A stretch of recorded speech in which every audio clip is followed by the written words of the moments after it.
প্রয়োজনে আদালতে আইনজীবী হিসেবে আমি থাকব, থেকে যৌক্তিক সমাধানের চেষ্টা আমি করব, এইটুকু আমি আপনাদেরকে বলে যাই। যারা আসলেই প্রকৃত ছাত্র তাদেরকে সাথে করে নিয়ে প্রয়োজনে আমি প্রাইম মিনিস্টারের সাথে বসবো, বসে কথা বলবো যাতে একটা যৌক্তিক সমাধান করা যায়।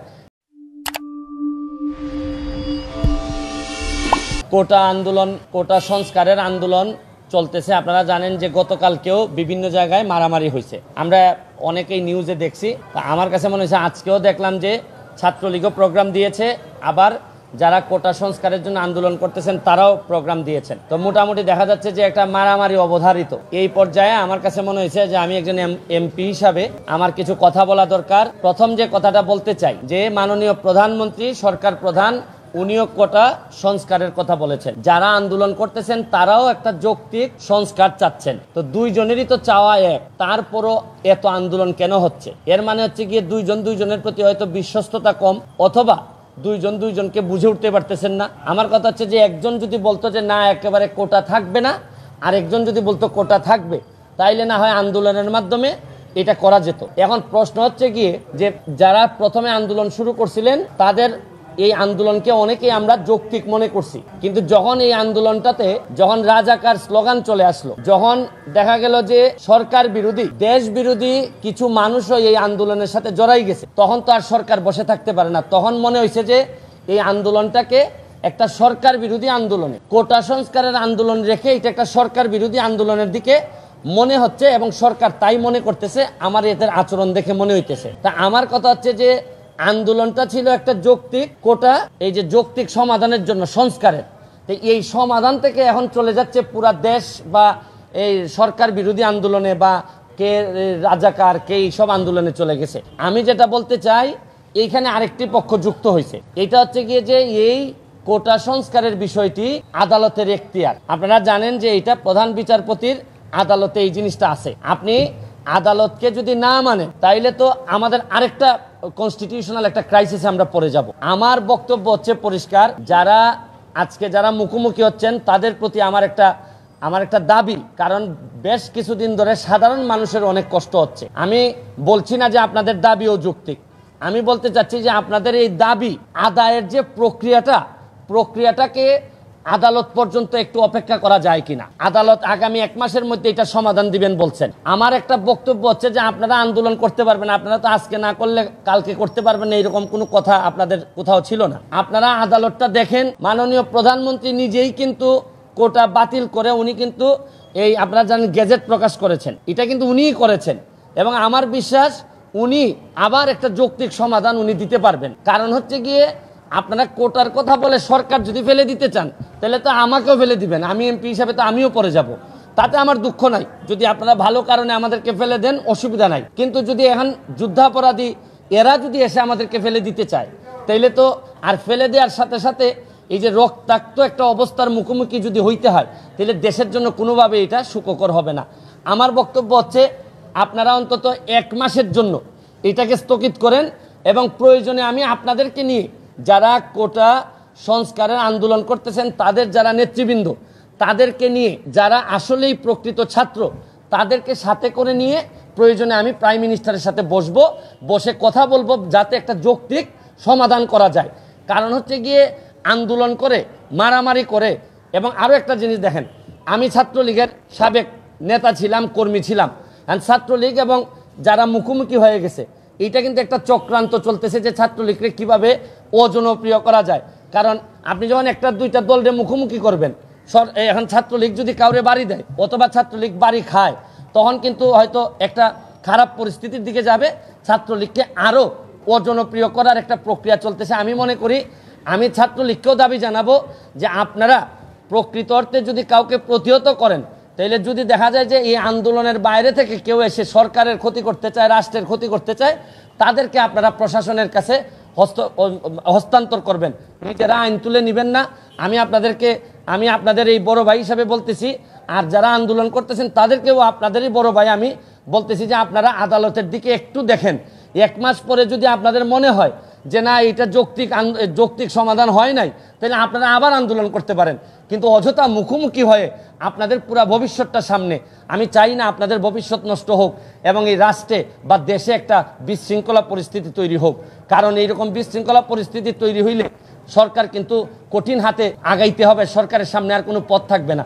এই জন্য আমি একজন মেম্বার অফ পার্লামেন্ট হিসাবে, ব্যারিস্টার সুমন হিসাবে আমি আপনাদেরকে দাবি জানাচ্ছি, আপনারা 1 মাসের জন্য, শুধু 1 মাসের জন্য আপনারা এই অ্যাপিলেট ডিভিশনের রেজাল্ট হওয়া পর্যন্ত আপনারা একটু যদি এটা স্থগিত করে এর ভিতরে আমরা আপনাদেরকে যদি চান, আপনাদেরকে সাথে করে নিয়ে প্রাইম মিনিস্টারের সাথে মাননীয় প্রধানমন্ত্রী, উনি বঙ্গবন্ধু কন্যা, উনাকে বললে উনি বুঝবেন না এমন কোনো জিনিস নাই। আমি কাছাকাছি থেকে আপনাদেরকে সাক্ষী দিচ্ছি যে আমি এতদিন উনার সাথে আমি সংসদে ছিলাম, উনাকে যদি বুঝায় বলা যায় উনি বুঝেন না এমন কোনো জিনিস নাই।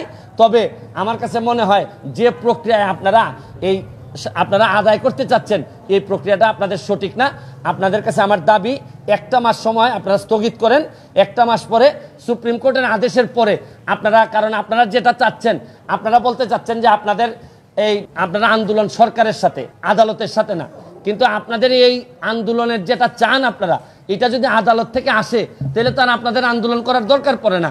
আপনারা মানলাম যে আপনারা আদালতকে চাচ্ছেন না, কিন্তু আদালতের মাধ্যমে আসতে পারে, প্রয়োজনে আদালতে আইনজীবী হিসাবে আমি থাকবো, থেকে যৌক্তিক সমাধানের চেষ্টা আমি করব। এইটুকু আমি আপনাদেরকে বলে যাই। আইনি সহায়তা আমি যদি তারা আদালতে আসে, আমি তাদের সাথে থেকে একজন আইনজীবী হিসাবে তাদের এই যৌক্তিক সংস্কারের জন্য যা যা বলা লাগে আমি তাদের পক্ষে বলবো। কিন্তু তাও আমি চাই যে আপনারা আন্দোলনটা এইভাবে মুখোমুখি হয়ে সাধারণ মানুষের কষ্ট এবং এই রক্তাক্ত পরিবেশ আমরা দেখতে চাই না।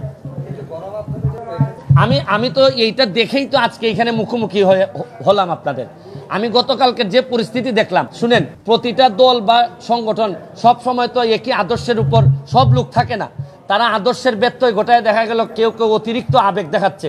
এটা দেখাইতে গিয়ে তো আলটিমেটলি পুরা দলেরই বদনাম হচ্ছে। বা ধরেন সাধারণ আন্দোলনকারীদের পক্ষে যদি কেউ ছাত্রলীগরে মারে বা অমুককে মারে, তখন তাদেরও বদনাম হচ্ছে।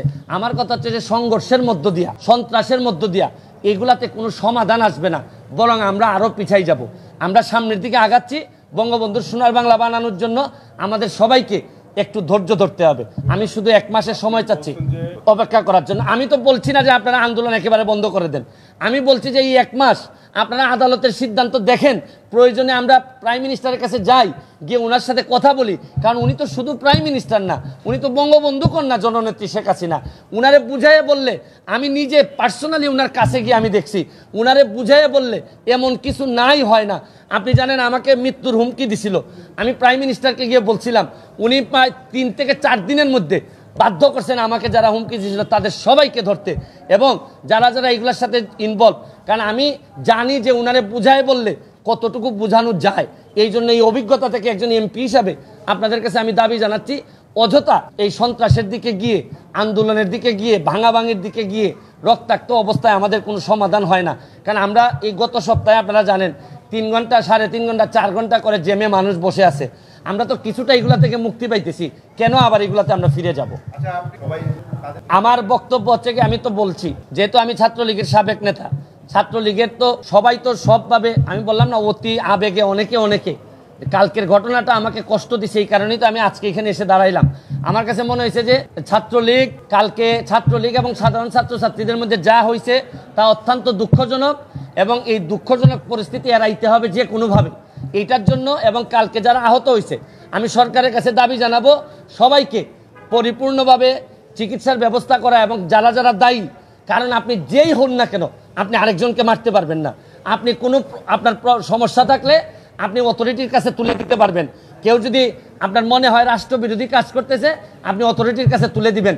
কিন্তু এটা যে পক্ষেই হোক, ছাত্রলীগই হোক আর যেই হোক, আমার কাছে মনে হয় অন্যের উপর হাত তোলাটা কোনোভাবেই কেউ মেনে নিবে না।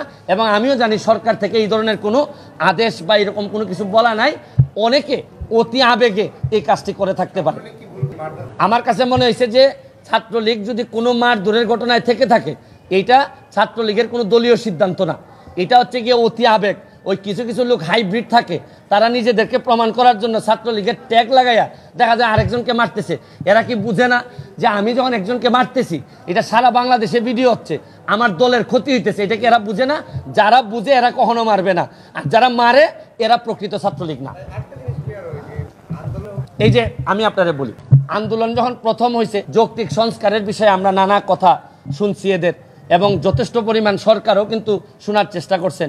এবং এটা জানেন আপনি, সরকার থেকে এই অ্যাটর্নি জেনারেলের মাধ্যমে কিন্তু ওই অ্যাপিলেট ডিভিশনে নিয়ে আসা হয়েছে যাতে এটা একটা যৌক্তিক সমাধান করা যায়। কিন্তু যখন থেকে আপনি খেয়াল করে দেখেন যে এই স্বাধীন দেশে আপনি রাজাকার স্লোগান দিবেন, এইটা কিন্তু মুক্তিযুদ্ধের প্রজন্ম বা আমরা যারা স্বাধীনতার সপক্ষের শক্তি আমাদের পক্ষে মেনে নেওয়া খুবই কঠিন।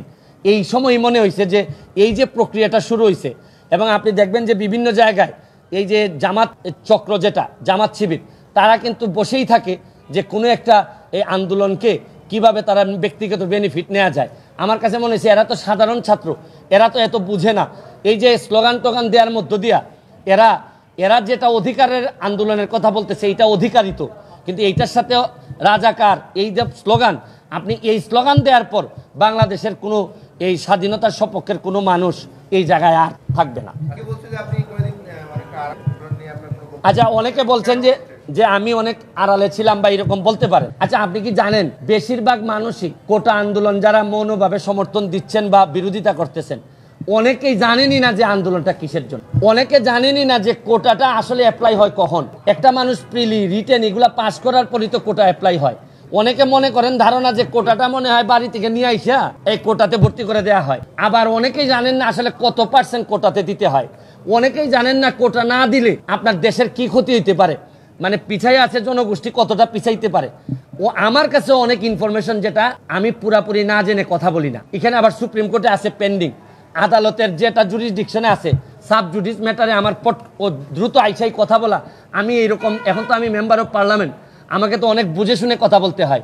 আদালতের সাব জুডিস ম্যাটারে আমি ফেসবুকে 3-4জন বলল যে মানবতাবাদী ব্যারিস্টার সুমন এখন কোথায়, এই কথা বললেই আমি লাফাইয়া পড়বো, এইরকম ব্যারিস্টার তো আর আমি না। যে আমি তো অবশ্যই আমার সুবিধা মতো বলছি, কিন্তু আমার সুবিধা কোনটা? জেমে পড়ে থাকবো, আমি মারামারি দেখবো, আমার খারাপ ভাল লাগবে? আমি কি অমানুষ তো না? আচ্ছা, মানুষ না হয় দামি না, আমি অমানুষ তো না? বাচ্চারা মারামারি করবে, আমার ছাত্রলীগ যে দল আমি করছি, আমার ছাত্রলীগ বদনামে পড়বে, আমি বসে থাকবো? আমার সুবিধা তো এইটাই। মানে শুনেন, যারা আমার সুবিধার কথা বলে তারা আমার সুবিধা ছাড়া মাথায় কিছু আসে না। আমার সুবিধা যে আমাদের সুবিধা হইতে পারে, আমার সুবিধা যে দেশের সুবিধা হইতে পারে, এইটা বেশিরভাগ লোক জানে না।